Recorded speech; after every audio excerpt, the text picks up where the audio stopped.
Srimad Bhagwad Gita, Chapter 8 Attaining the Supreme. Arjuna inquired, O my Lord, O Supreme Person, what is Brahman? What is the Self? What are fruitive activities? What is the material manifestation? And what are the demigods? Please explain this to me. Who is the Lord of sacrifice and how does he live in the body? O Madhusudana, and how can those engaged in devotional service know you at the time of death? The Supreme Personality of Godhead said the indestructible, transcendental living entity is called Brahman, and his eternal nature is called Adhyatma, the Self. Action pertaining to the development of the material bodies of the living entities is called karma or fruitive activities. O best of the embodied beings, the physical nature which is constantly changing is called Adibhut, the material manifestation. The universal form of the Lord, which includes all the demigods like those of the sun and moon, is called Adhidev. And I, the Supreme Lord, represented as the Supersoul in the heart of every embodied being, am called Adhiyagna, the Lord of Sacrifice. And whoever at the end of his life quits his body, remembering me alone, at once attains my nature. Of this there is no doubt. Whatever state of being one remembers when he quits his body, O son of Kunti, the state he will attain without fail. Therefore, Arjuna, you should always think of me in the form of Krishna and at the same time carry out your prescribed duties of fighting. With your activities dedicated to me and your mind and intelligence fixed on me, you will attain me without doubt. He who meditates on me as a Supreme Personality of Godhead, his mind constantly engaged in remembering me, undeviated from the path, he, O Partha, is sure to reach me. One should meditate upon the Supreme Person as the one who knows everything, as he who is the oldest, who is the controller, who is smaller than the smallest, who is the maintainer of everything, who is beyond all material conception, who is inconceivable, and who is always a person. He is luminous like the sun, and he is transcendental beyond this material nature. One who at the time of death fixes his life air between the eyebrows and by the strength of yoga with an undeviating mind engages himself in remembering the Supreme Lord in full devotion will certainly attain to the Supreme Personality of Godhead. Persons who are learned in the Vedas, who utter Omkara, and who are great sages in the renounced order enter into Brahman. Desiring such perfection, one practices celibacy.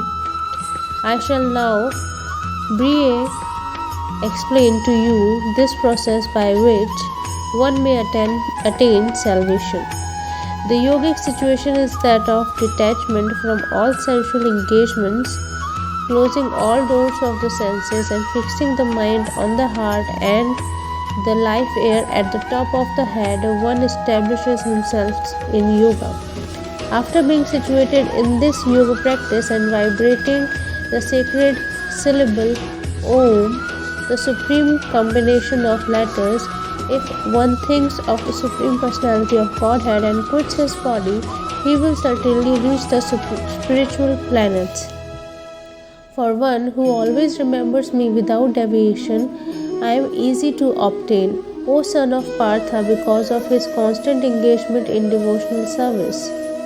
After attaining me, the great souls who are yogis in devotion never return to this temporary world, which is full of miseries, because they have attained the highest perfection. From the highest planets in the material world down to the lowest, all are places of misery wherein repeated birth and death take place.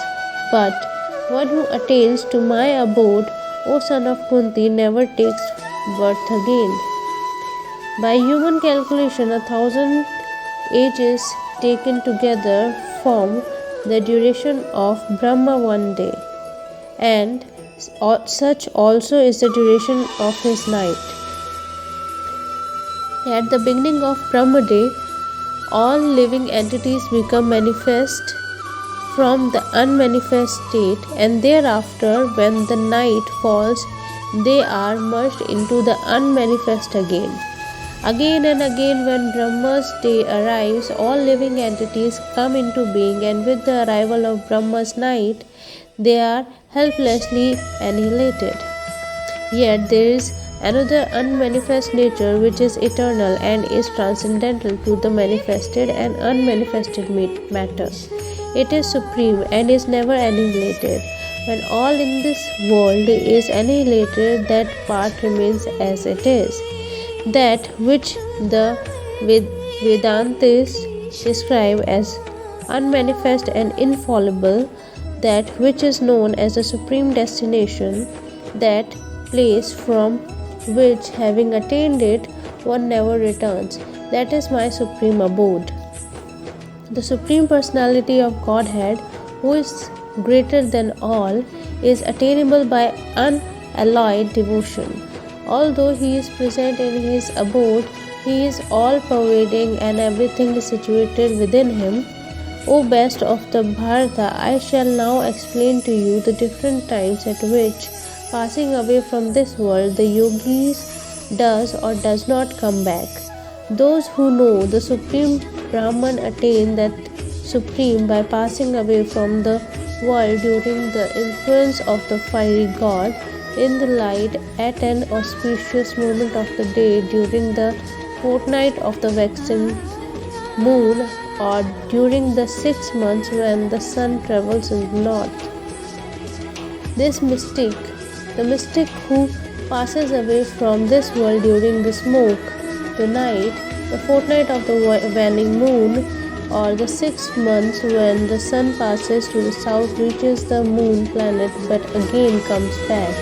According to the Vedic opinion, there are two ways of passing from this world, one in light and one in darkness. When one passes in light, he does not come back, but when one passes in darkness, he returns. Although the devotees know two paths, O Arjuna, they are never bewildered. Therefore, be always fixed in devotion. A person who accepts the path of devotional service is not bereft of the result derived from the study of the Vedas, performing sacrifices, undergoing austerities, giving charity, or pursuing philosophical and fruitive activities. Simply by performing devotional service, he attains all these, and at the end he reaches the supreme eternal abode.